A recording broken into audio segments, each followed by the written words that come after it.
Kita akan tanya soalan pertama terus, boleh Ustaz? Boleh. Okey, kita nak tahu Ustaz Rafi, sebenarnya saka itu apa?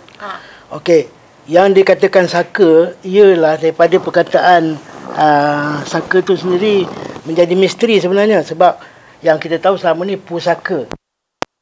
Dua, satu, kita ni ada jasad, kemudian kita ada roh. Apabila jasad kita mati, ada dalam hukum faraid dia kata apabila seorang itu mati, si mati akan meninggalkan harta kepada waris. Harta tu namanya harta pusaka. Harta pusaka. Itu jasad yang menggunakan macam rumah, kereta, duit dan sebagainya. Benda yang zahir, yang nampak ya. Dan saka ialah harta yang tak nampak. Sebab bagaimana kita ada dua, kita ada jasad yang nampak tu namanya jasad kan ni sekarang. Kemudian mati kita ada roh.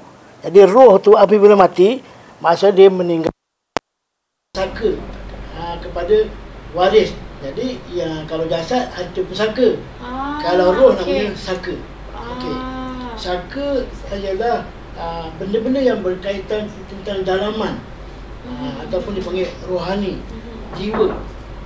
Jadi biasanya orang-orang yang kena gangguan saka ni biasanya dia akan ada anxiety yang melampau, mendengar suara-suara yang tak dikenal pasti daripada mana, kemudian menyebabkan dia rasa, dan kadang-kadang sampai satu tahap dia akan ada panic attack. Sebenarnya itu juga yang menyebabkan seseorang itu perlu secara jujur pada diri dia. Aku ni ada masalah. Sekarang masalahnya orang yang ada saka ni, mereka tak ada satu inisiatif kadang-kadang tentang untuk berubat dan sebagainya. Sebab di Terengganu saya pernah dapat satu kes yang hamba Allah ni dia kena anxiety yang dahsyat. Kemudian saya kata macam mana awak boleh dapat ni? Dia kata sebab kakak dia sebelum ni kena macam dia, tapi sangat menyedihkan. Oleh kerana terlampau teruk, kemudian dia tak nak berubat, pergi hospital pun tak nak, jumpa psikiatris pun tak nak, kemudian cara rawatan alternatif pun dia tak nak buat. Kemudian satu hari ini kisah benar ya, baru lagi saya dapat cerita ni baru bulan lepas. Kemudian kakak adik dia ni bagi nasihat, dia kata kenapa kakak macam ni, tak nak berubat, tak nak ikhtiar apa-apa. Lepas tu dia kata kau cakap senang, yang kena aku. Lepas tu dia tahu yang sangat memeranjakan. Nasib baik rumah dia ada CCTV. Dia ambil pisau, dia godok, mati. Terus mati depan adik dia. Daripada situ adik dia terkejut. Kemudian dia pun dapatlah penyakit kakak tu beralih pada adik dia. And then lepas tu dia jumpa saya. Saya biasalah, kaedah saya ni ada dua. Satu, saya bagi motivasi. Nombor dua, saya bagi moti jampi. Moti jampi ni baca-baca lah. Tapi setakat ni Alhamdulillah, saya ada pengalaman Tuhan bagi 52 tahun untuk merawat kemurungan. Zaman dulu dia panggil kemurungan. Zaman sekarang ni panggil anxiety. Tapi kebanyakan dia datang daripada saka. Biasanya begitu. Kerana saka ni satu benda kejiwaan, dia berkaitan dengan jin. Benda-benda tu.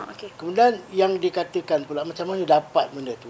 Dapat benda tu sebab dia begini. Kalau harta pusaka, katakanlah dia punya moyang dia tu dulu mati. Lepas tu anak-anak tak ada tapi waris ada. Kemudian bagi ke amanah raya akan cari. Sebab tugas dia mencari siapa pewaris harta ni. Dia, betul. Biasanya katalah jumpa. Padahal tak kenal pun kawan tu. Mati lama dah. Masing-masing mengaku saudara lah. Betul lah ni moyang saya lah apalah. Tapi kita ni double standard. Bila bab-bab saka ni hantu kan. Jadi bila kata hantu tu. Sebab saka ni. Ada orang kata. Saya tak belajar.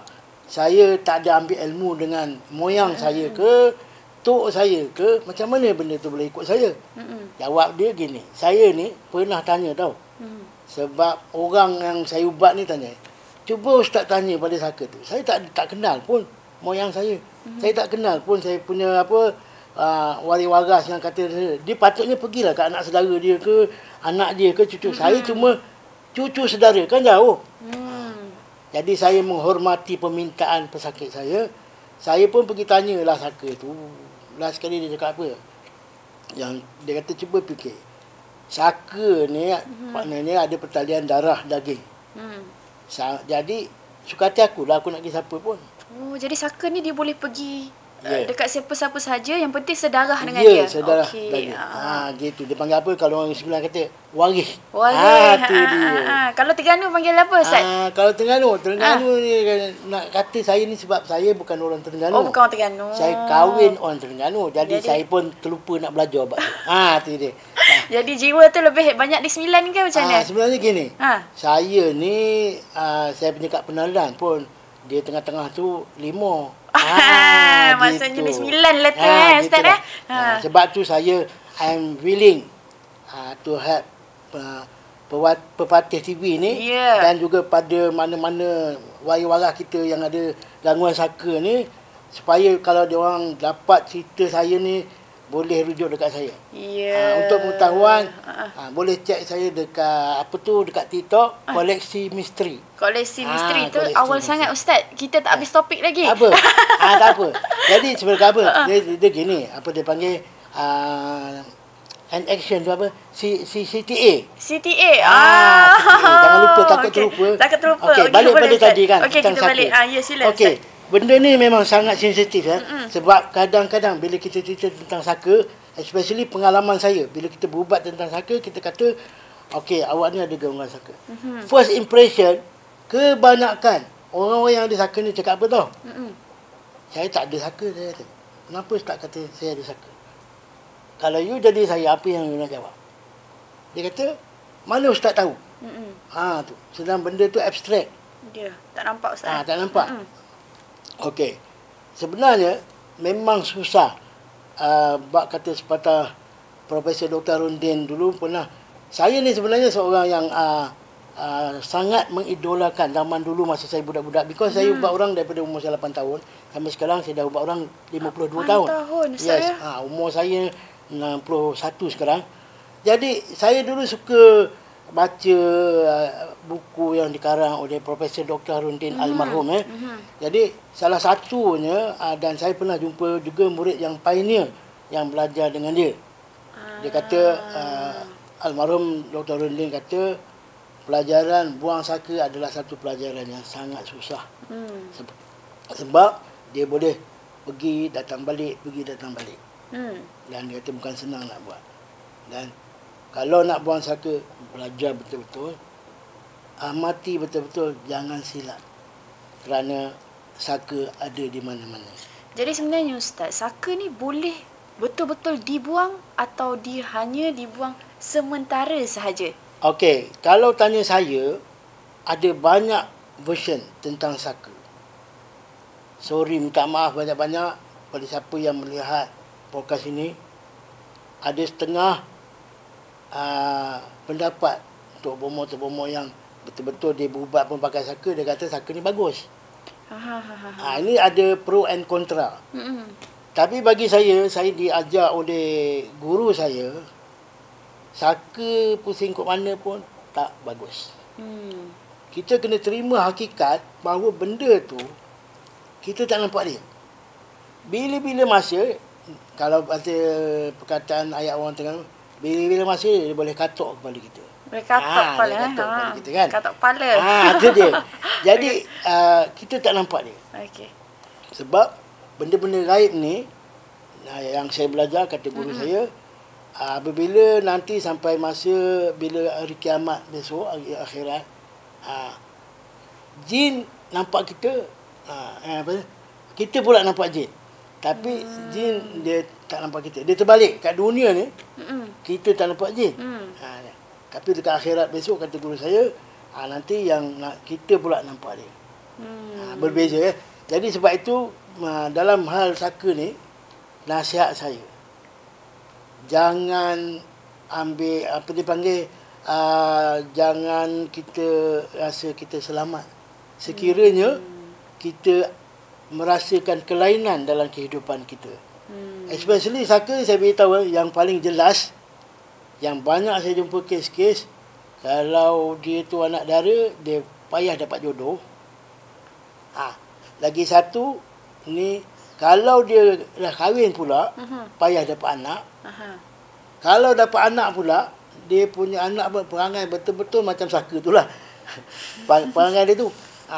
Lepas tu pula, okey, itu satu. Lepas tu katalah, dalam rumah tangga sebenarnya, dia akan tak tenteram. Tak tenteram. Tapi yang di sini yang konfliknya berlaku ialah, ada orang yang mengatakan, kadang-kadang orang tak faham kan. Dia kata, mungkin kena sihir. Tapi kadang-kadang bila saya tengok, dia bukan lebih kepada sihir, dia lebih kepada saka. Kenapa saka ganggu rumah tangga hingga menjadi kacau bilau tu? Dia menjadi begitu sebab, okey, kita kena ingat, dia adalah maksudnya makhluk Allah Ta'ala daripada golongan jin. Okey, ada orang tanya saya, jin itu, dia kata ada yang jin Islam, Ustaz. Saka ni baik, kadang-kadang boleh tolong orang, ubat orang, kan? Tapi saya cakap dengan orang yang bertanya ni, jangan lupa, orang Islam pun banyak yang jahat. Yang bunuh orang ada, yang tipu orang ada, yang mengamalkan sihir ada. Betul. Jadi kita kena apa tahu, kita kena dipanggil, pertama sekali dalam apa juga keadaan, kita kena ada 3 sikap ni yang saya dapat daripada pengalaman saya. Apa tu, Ustaz? Number 1, you must be professional. Number 2, rational. Number 3, but not emotional. Okey. Tu. Sebab apabila kita kata dia ni ada gangguan saka, mulalah menggelabah. Tak ada, itulah ni. Dia pula kata tak ada. Itu yang pelik tu. Sebab apa? Kita kena terima kenyataan bahawa apa yang masing-masing buat. Contoh macam you kan. Ya. Yeah. You jadi apa tu orang kata speaker, pengacara untuk interview orang dan ada pengalaman. Betul-betul, Ustaz. Dan dia akan tengok orang tu, dia boleh tahu macam mana pengalaman dia bercakap dan sebagainya. Betul, Ustaz. Itu bidang you. Saya, bidang saya dalam merawat ni dah 52 tahun. Okey? Jadi kalau saya kerja kerajaan, saya dah dapat jus A.